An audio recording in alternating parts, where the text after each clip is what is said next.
Varicose veins కి సరైన చికిత్స కోసం సంప్రదించండి ఎవిస్ హాస్పిటల్. నమస్తే, మీరు చూస్తుంది సుమన్ టీవీ. నేను మీ కీర్తి. మాఘమాసంలో నది స్నానం చేస్తే ఎంతో పుణ్య ఫలితం అంటున్నారు. అందులోనూ ఇప్పుడు మహా కుంభమేళ జరుగుతుంది కదా, ఇటు కాశీలోను అటు కుంభమేళలోను స్నానం ఆచరిస్తున్నారు.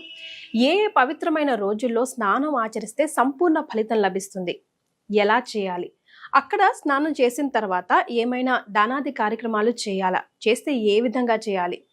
చాలా మంది తొక్కిసలాట అయిన తర్వాత వెళ్ళాలంటే భయపడుతున్నారు కదా, మిస్ అయిపోతున్నారు.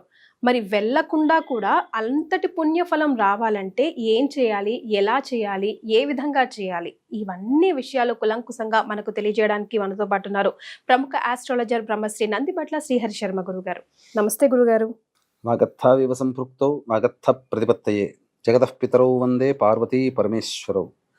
సదాశివసమారంభాం శంకరాచార్య మధ్యమాం అస్మదాచార్య పర్యంతం వందే గురు పరంపరాం. ఆదిత్యాయ చ సోమాయ మంగళాయ బుధాయ చ గురు శుక్ర శనిభ్యశ్చ రాహవే కేతవే నమః. శృంగేరి జగద్గురు పీఠాధిపతులకి, కంచి పీఠాధిపతులకి నమస్కారములు తెలియజేసుకుంటూ కార్యక్రమాన్ని ప్రారంభిద్దాం.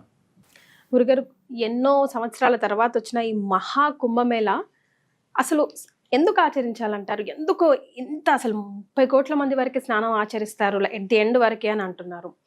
ఎందుకు అంత ప్రాముఖ్యత, విశిష్టత కొలువుందంటారు? మనకు ఈ కుంభమేళ అనేటువంటిది అత్యంత ప్రతిష్టాత్మకంగా యోగి ప్రభుత్వం అనేటువంటిది తీసుకుంది. ఎందుకంటే పరిపాలించేవాడు సనాతన ధర్మాన్ని పాటించేవాడు.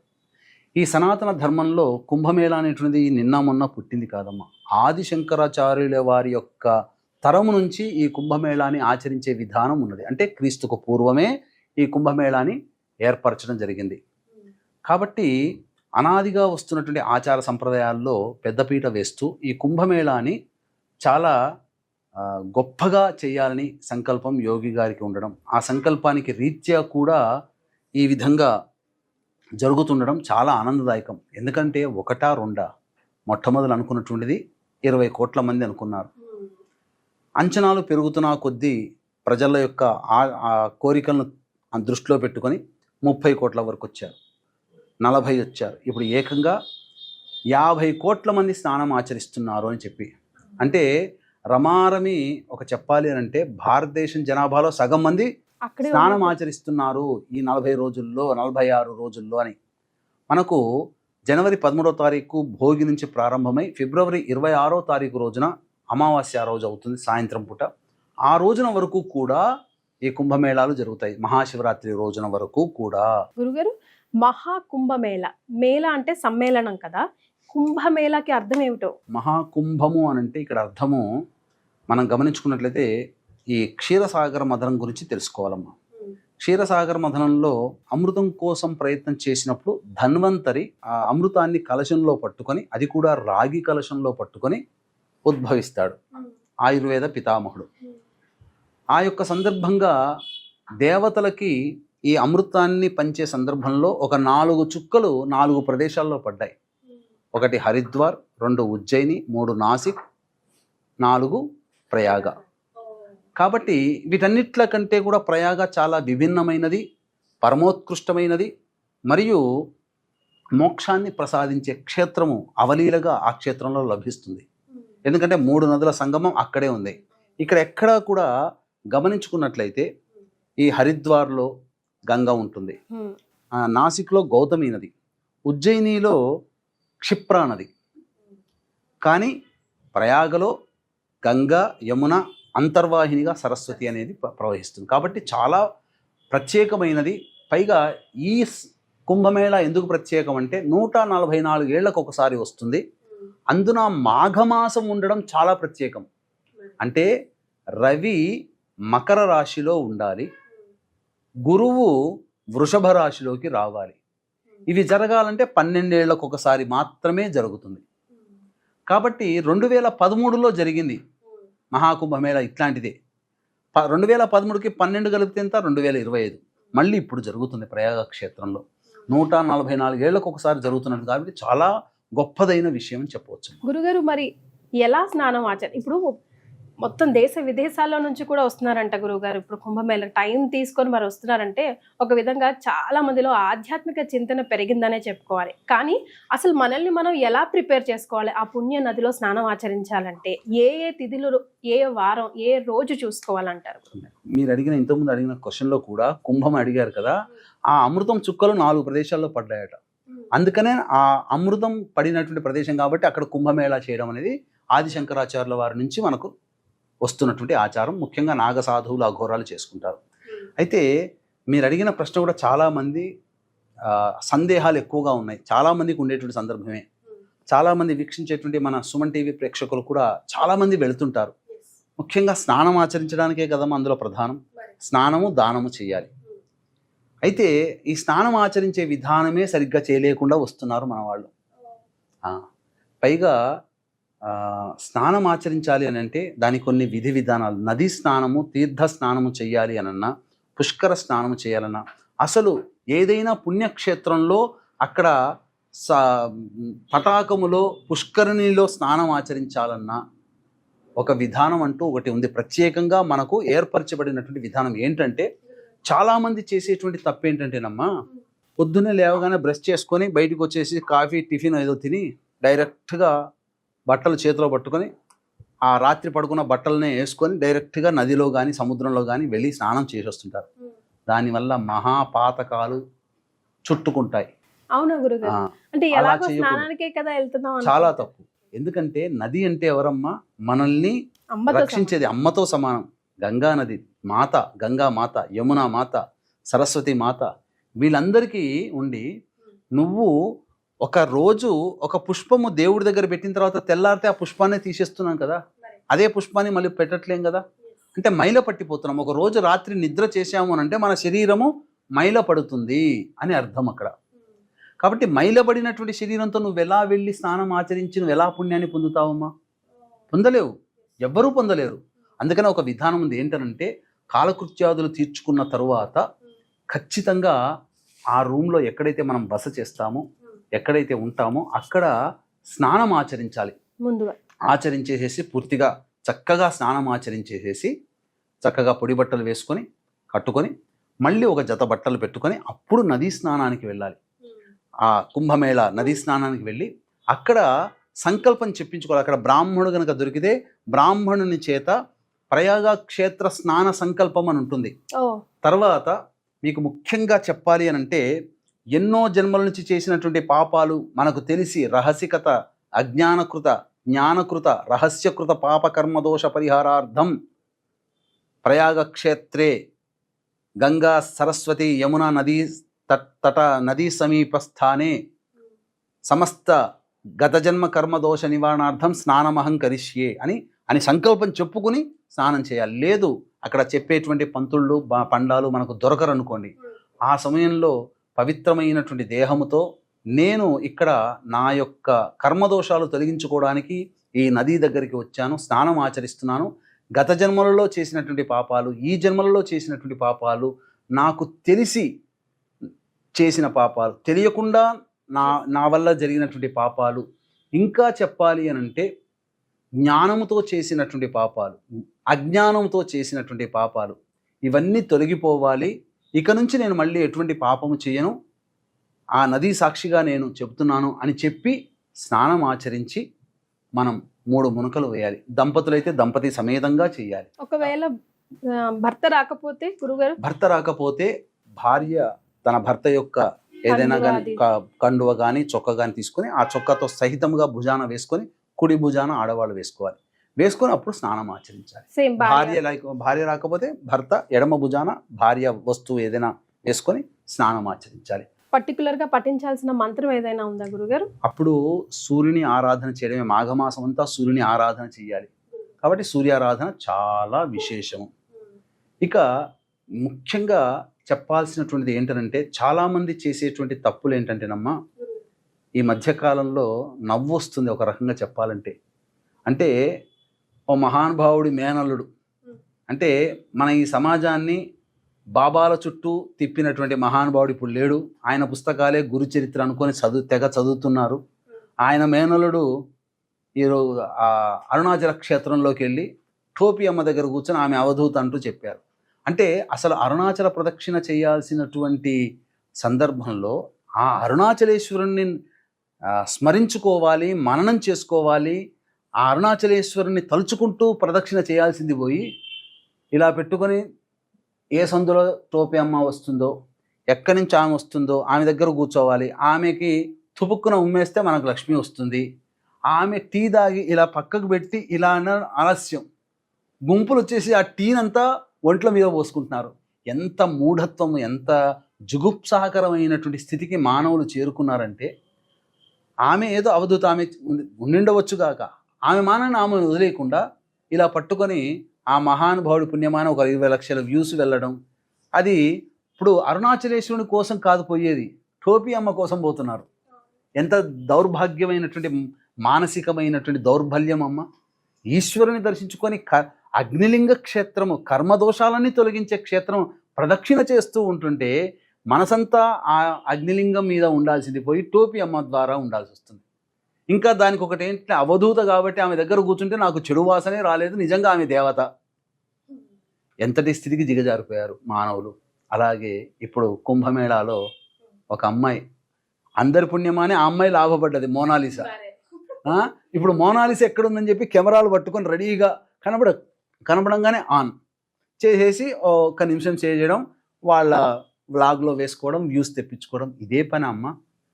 ఒక చక్కగా అంత అందమైన అమ్మాయి అని అనిపిస్తుంది ఒక్కోసారి. నిజంగా చూస్తే మన దగ్గర కూడా చాలామంది ఉన్నారు కదా, మంచిగా చక్కగా నిండుగా చక్క దేవతలా ఉంటారు అమ్మాయిలు. ఆమె స్టార్ గురుగారు. అంతేనమ్మా, ఆమె స్టార్. వీళ్ళందరూ ఎవరో ఒకరు పనికి మాలిన వెధవలు ఆ నార్త్ సైడ్ ఎవరో పెడితే అది చూసేసి మనం చూసేసి నాకు నేను వెళ్ళొచ్చాను, నాకు ఇంకా కనబడలేదు అని కామెంట్ రూపంలో కొన్ని వీడియోస్లో నాకు ఆ మోనాలిసాను చూడాలనిపించింది కానీ చూడలేకపోయాను. దేవుణ్ణి దృష్టిలో పెట్టుకొని మాఘమాసంలో పుణ్యాలు చేసుకుంటారా అంటే ఆడవాళ్ళని స్మరించుకుంటూ వెళుతూ ఆడవాళ్ళ కోసం వెతుకుతూ ఉండండి.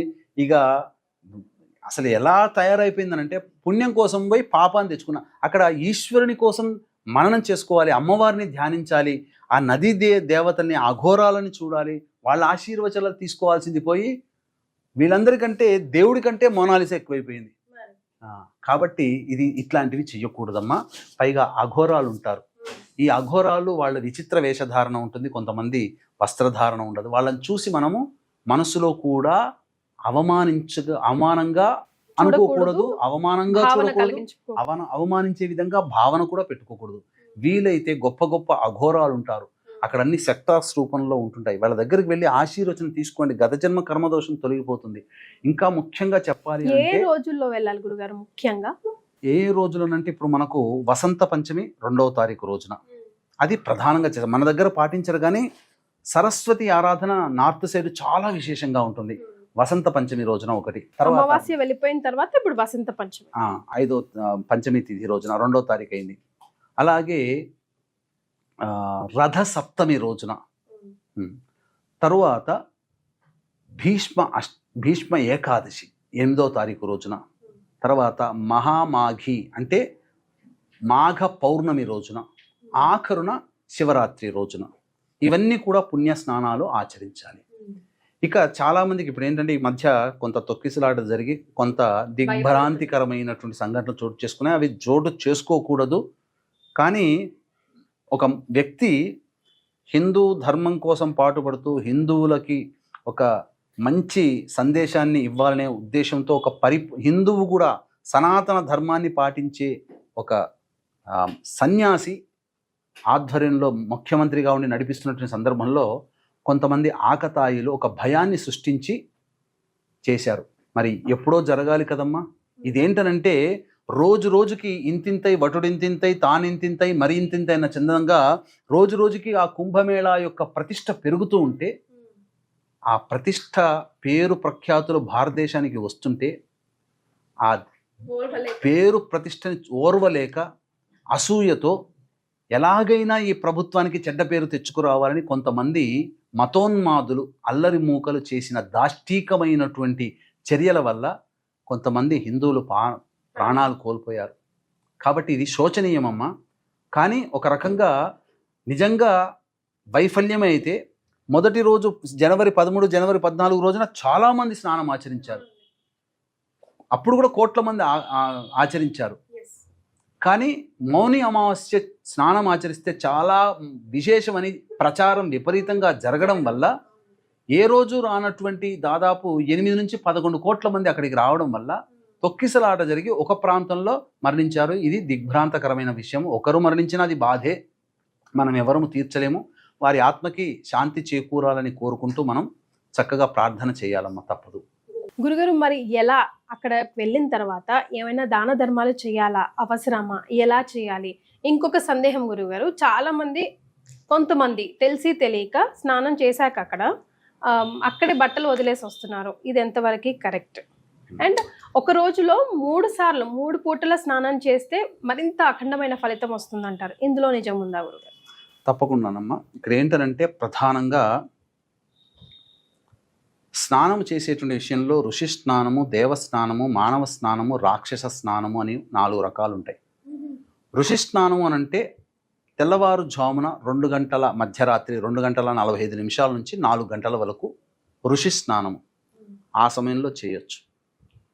దేవస్నానము 4 గంటల నుంచి 5 గంటల మధ్యలో దేవస్నానం, 5 గంటల నుంచి 6 గంటల మధ్యలో మానవ స్నానము, 6 గంటల తర్వాత అనగా సూర్యోదయం తర్వాత రాక్షస స్నానం చెప్పబడింది. కాబట్టి మొదటి 3 స్నానాలు విశేషమే, చేయవచ్చు అవకాశం ఉంటే. తరువాత అపరాహ్న కాలంలో 12:30 నుంచి 1 మధ్య కాలంలో అపరాహ్నం, అది కూడా విశేషమైన స్నానం. ఇక ప్రదోషకాల సమయంలో సూర్యాస్తమయం 5 గంటల 20 నిమిషాలకు అవుతుందంటే 5 గంటల నుంచి 6:30 లోపల ఈ సంబంధించినటువంటి స్నానం ఆచరించిన విశేషమైనటువంటి స్నానం. ఈ విధంగా ఈ సమయాల్లో విశేషమైనటువంటి ఫలితాలు కలుగుతాయి. అవకాశం ఓపిక ఉంటే అన్నిసార్లు ఆ చెప్పబడినటువంటి సమయంలో ఆ ఒక్క రోజులో చేయవచ్చు. ఇక ప్రధానంగా చాలామంది ఏంటంటే చాలా లక్షల మంది, కోట్ల మంది గుమికూడి స్నానం ఆచరిస్తున్నటువంటి కారణం చేత వీక్షించేటువంటి సుమన్ టీవీ ప్రేక్షకులు గమనించాల్సింది ఏంటంటే పిల్లల్ని తీసుకొని వెళ్ళకపోవడమే చాలా మంచిది. గురుగారు, ఇంకొకటి, గర్భిణీ స్త్రీలు కూడా స్నానం ఆచరించవచ్చా? ఇది ఒక ప్రశ్న. గర్భిణీ స్త్రీలు అన్నప్పుడు 5వ నెల పడ్డప్పటి నుంచి కొన్ని ప్రాంతాలలో పురిటి సూతకం, 7వ నెల పడినటువంటి ప్రాంతాల్లో 7వ నెల పడినటువంటి సందర్భంలో కొన్ని ప్రాంతాలలో పురిటి సూతకం ఉంటుంది. కాబట్టి సహజంగా 5వ నెల దాటిన తర్వాత పనికిరాదమ్మా. అలాగే భార్య గర్భవతిగా ఉన్నప్పుడు 5వ నెల దాటిన తర్వాత ఉన్నటువంటి మగవాళ్ళు కూడా, భర్తలు కూడా స్నానం ఆచరించకుండా ఉంటేనే చాలా మంచిది. చూసారా, ఇది తెలీదు చాలా మందికి. ఎందుకంటే అవి పనికిరావు, శాస్త్ర ప్రకారం పనికిరాదు. ఇక మీరు కూడా ప్రయాగలో లేదా కాశీలో కూడా యాగం చేయబోతున్నారు కదా, దాని గురించి చెప్పరా? ఫిబ్రవరి 12వ తారీఖు రోజున మహామాఘి అంటే మాఘ పౌర్ణమి అమ్మ.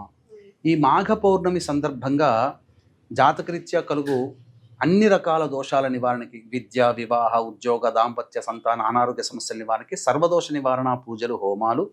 అలాగే ఇప్పుడు మనం సమస్యలు ఎదుర్కొంటున్నామంటే అవి గత జన్మ కర్మ దోషాలు. కాబట్టి ఆ మాఘమాసంలో ప్రయాగ క్షేత్రంలో తిలహోమాలు చేయాలి. అందుకనే గత జన్మ కర్మదోష నివారణ తిలహోమాలు. తర్వాత ఈ 2025వ సంవత్సరం అమ్మ శని ప్రభావం అన్ని రాశుల మీద ఉంది. ఎవ్వరు ఏ రాశి వారు శని ప్రభావాన్ని తప్పించుకోలేరు.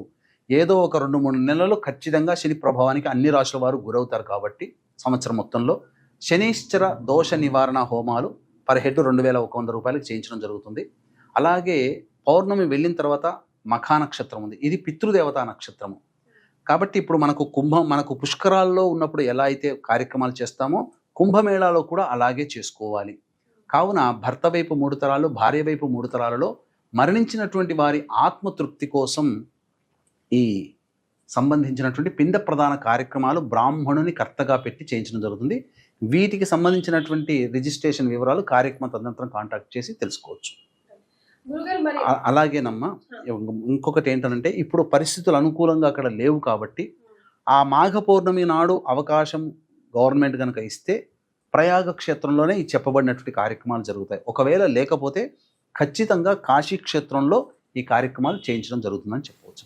రైట్ గురుగారు, కొంతమంది సందేహం అండి, అంటే ఇప్పుడు కుంభమేళా జరుగుతున్నప్పుడు పిండ ప్రధానాలు అవి, తర్పణాలు అవి వదలొచ్చా? ఒకవేళ దాన ధర్మాలు చేయాలంటే ఎలాంటివి చేయాలి అన్నట్టు? పిండ ప్రధానాలు అనేటువంటివి మనం ఇంతకుముందు చెప్పుకున్నట్టుగా పుష్కరాల్లో ఎలా అయితే చేస్తామో అక్కడ కూడా చేయాలి. ఎందుకనంటే పితృకారకుడైనటువంటి రవి మకర రాశిలో ఉండగా చేస్తే విశేషమైనటువంటి ఫలితం. ఎందుకంటే చాలామంది సంక్రాంతికి చేస్తుంటారు కదమ్మా, ఆ సంక్రాంతి రోజున మనం చేయలేకపోయామే, మన వల్ల కాలేకపోయిందే, అయ్యో అవకాశం పోయింది కదా, ఎప్పుడు చేసుకునే వాళ్ళం అని అంటే ఆ రవి మకర రాశిలో ఉండంగా ఎప్పుడైనా చేయవచ్చు.